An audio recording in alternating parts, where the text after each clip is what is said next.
Gyronics.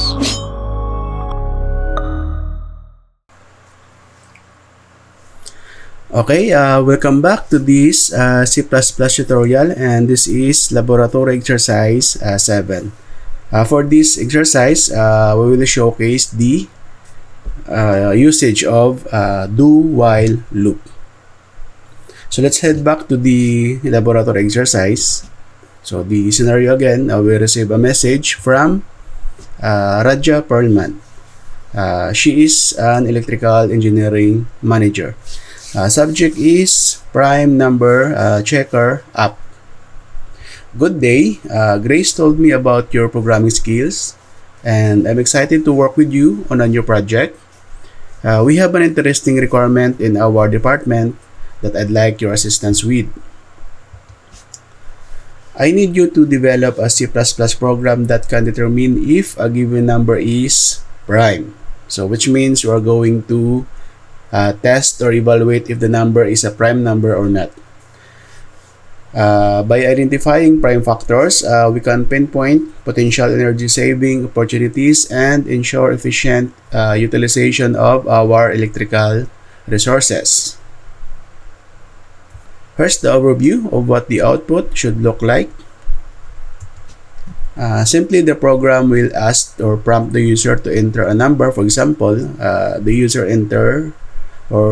enters 17. Then the program will display or evaluate if that number is a prime number or not. In this case, 17 is a prime number. Okay, so quite simple program. Attached are the list of prime numbers up to 100 for your reference. Thank you for your support. Best regards, Radia. Okay, so let's check examples of prime numbers.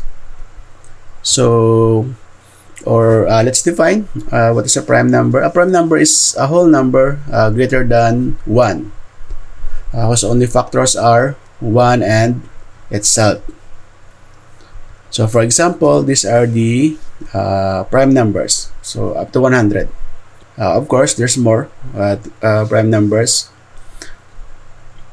So what does it mean when we say the factor is 1 and itself? Let's take for example the number 5. So the factor of 5 is only 1 and itself, which is 5. So 5 is can only be factored by 1 times 5, which also means that 5 can only be divided by 1 and itself, which is 5. As you can see, 5 divided, when you say, by the way, can be divided, meaning can be divided evenly, or the remainder is 0. So in this case, for example, 5, when we divide 5 by 1, of course, that is 5 remainder 0. Obviously, 5 divided by 2, there's a remainder.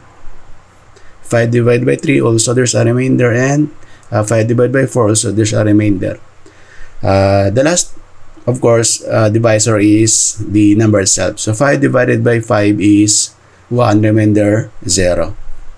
As you can see, the prime numbers can only be divided twice. So that is 1 and itself. Okay, and that is also the factor. So 1 times 5 is 5. How about those numbers which are not prime? For example, 6.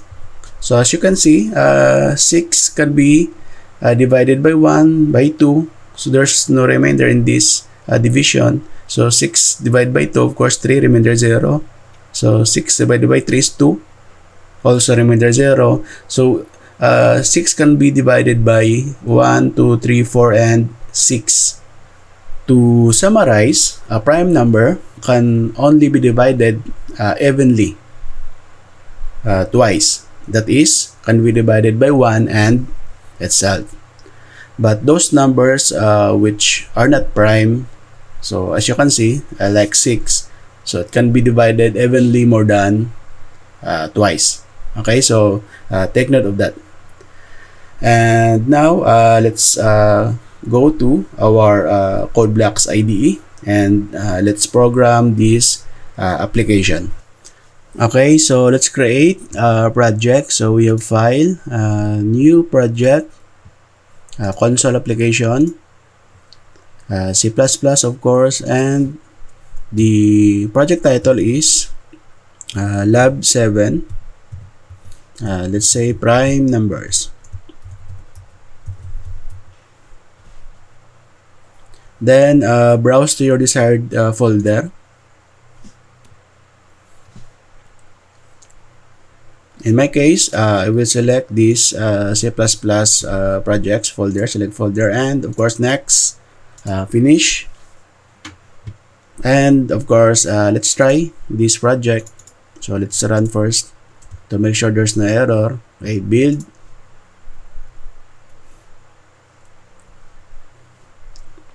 Run, then we are expecting, of course, hello world. Okay, so good. Then we don't need this statement anymore. And of course, this opening brace. First, let's document this forward slash asterisk asterisk forward slash for the comment. So let's have a title. Of course, the title is prime numbers. Okay. Okay, so let's center this text. Okay, so we will add description. Let's say this program determines if the number entered, for example, by the user is a prime number or not. Okay, so a simple description. Then let's add a date. Let's have a space. So let's add a date, and let's say 5/14, okay, 2024, and your name as a programmer. Okay, so in my case, Jairo A. Madrona. Okay, so we're done with the documentation. So let's outline now our pseudocode. Of course, as usual, we have variables. Let's say the first thing my program does is to prompt the user to enter a number. Then after that, it will determine if that number is prime or not. Take note of the condition. If the number is, let's say, divisible by itself, of course 1 and itself, then it is a prime. Okay, so I will make this comment. And next, of course, we need to display the result, or just display a result. Then the last is of course do you wish to continue. So later, the last part of our program. Okay, so this is the outline of this program. So let's code this now. Of course, to prompt, you will be using cout. Let's say cout enter number. Of course, we need to extract that. Okay, so simple name, of course, number variable. So let's declare this one, and initial value is 0. So let's try this out. Okay, build. Okay, run. Okay, so we can enter numbers. Let's say 17. Okay, so far so good. Okay, so let's continue. Now we will determine if that number is prime or not. Let's use do while. So let's set up first the syntax. So we have do, open and close parentheses, then the while statement. Okay, so this will be our syntax. So inside the do is this is what we are going to do. If divisible by itself, then that is prime, which means I can set up my conditional statement if. So if that number is divisible by, since we are going to increment, okay, the divisor. Okay, so let's call that a variable divisor. Okay, so that is, of course, equals to 0. So it will do something. So what is this divisor? So let's check again our reference. This is the divisor. So let's say the number given is 5. So the 5 we will divide, this is divisor. The 5 we will divide it by 1. As you can see, it will increment to 2. So to 3, to 4, and of course the last value of divisor will be also the number. But we will not start with 1 since all numbers can be divided by 1. But rather we will start with what? We will start with number 2. Okay? So we'll increment 2, 3, 4, and 5. So let's express that in terms of programming statements, which means this divisor is incrementing. Okay, so divisor what? Plus plus, of course, and we will declare that as int, and we will start with number 2. Okay, so we'll not start with 1, and we'll be needing another variable here, actually counter. The purpose of this one, so it will start with 0. The purpose of this one is to count if how many number is divided evenly. Actually, I will put it inside here, and I will explain. Okay, so we have counter plus plus. What this do while statement do is, I will give the example. For example, the number is let's say 5. Okay, and we set our counter is 0. So as you can see here, okay, the initial value is 0. The divisor is 2, started from 2. So the divisor, we set the divisor initial value is 2. Okay, so for example, the number is 5. What this loop do is, if the number which is 5, so 5 divided by what? 2. So of course that is not equal to 0, so it will not be executed. So the counter is still 0. So it will execute this increment. The divisor will be 3. So again, it will check. So this time 5 divided by 3. Of course, not also equal to 0. So counter will still 0 since it will not be executed. Okay, so next is increment. So it will be 4. So now is 5 divided by 4. Still, that is not equal to 0. There's a remainder. So it will not be executed. So increment again. Okay, so this time 5. So 5 divided by 5, right? Which is, remainder is 0. So the counter will count. So since the counter only counts 1, which means the numbers only divided evenly once. That means that is a prime number. So this one will determine if the number is prime or not. So let's take for example 6. Let's reset this one. This is 0. So take note, our divisor starts with 2. Counter is 0.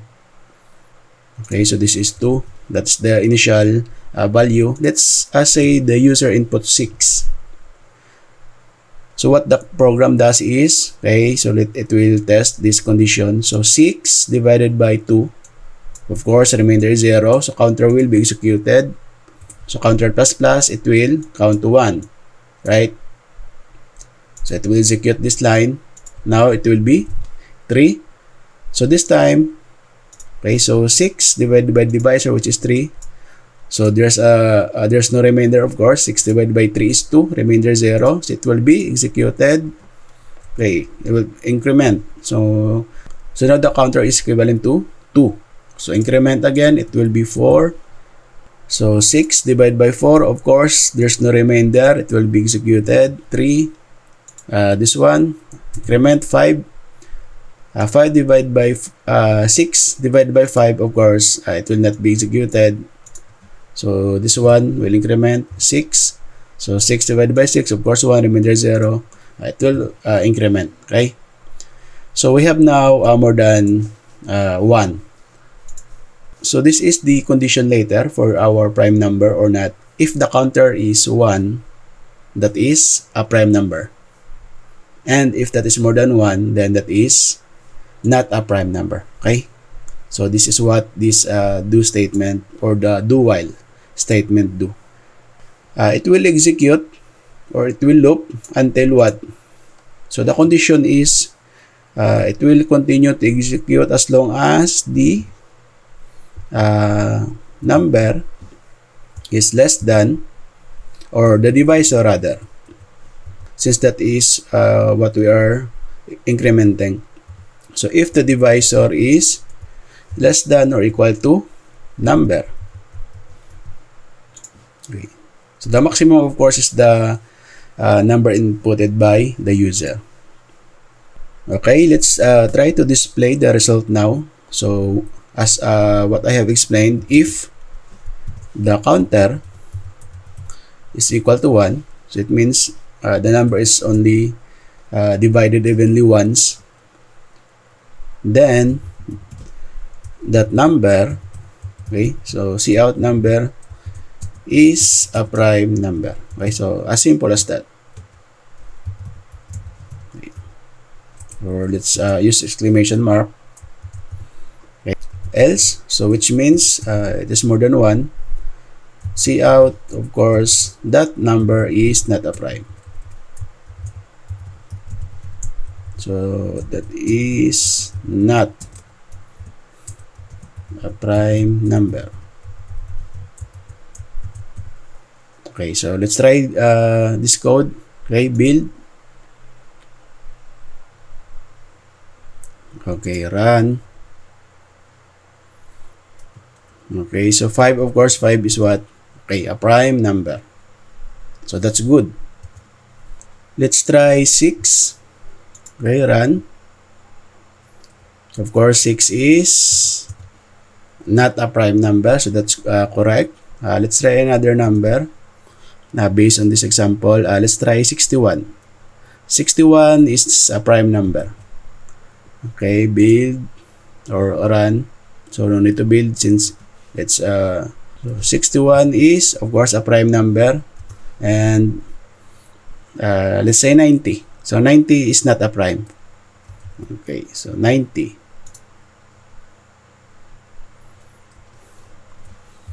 Okay, 90 is not a prime number. Okay, so far so good. Okay, so we're done, and let's add. Do you wish to continue? Okay, so Cout.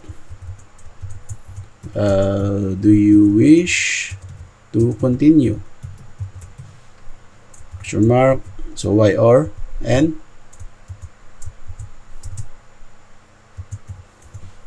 So of course we'll extract, store it in the yn variable, and let's declare this first.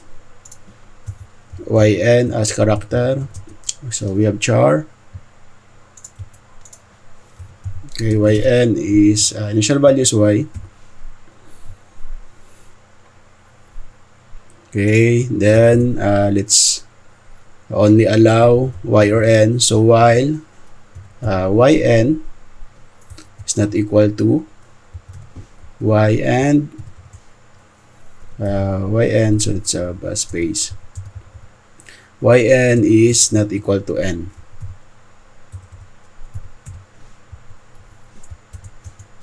Then we will prompt the user to enter only the y or n character. So enter y, or let's say please. Okay, please enter y or n only. Okay, so space. Then of course another cn. Okay. Okay, so last is if the user entered y. Okay, so we'll call the main function. Okay, we're done. Don't forget the new line, /n. So let's try. Okay, build and run.